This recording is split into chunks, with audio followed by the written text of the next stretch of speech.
How to fix Uber Eats promo code not applied. Hello everyone, if you're facing this kind of problem where your Uber Eats promo code is not being applied, then follow these steps. The first thing that you can do on this situation is to retry. Open Uber Eats and make sure you are logged in to your account. From the bottom panel, go to your account section. In your account section, tap on promotions.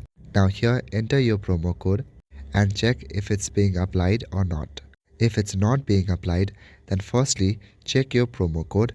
Make sure that your promo code is legit. If you have taken your promo code from a random website, then that most likely is a scam. Make sure that you have taken promo code from the official website or social media. Open settings on your device, go to the general option and scroll down.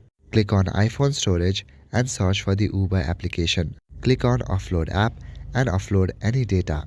Also check for updates. Go to your Google Play Store or App Store and search for updates that may be available for Uber Eats. Now quickly give your device a quick restart and your problem should be fixed. So that is it for this video. I will see you in the next one. Thank you.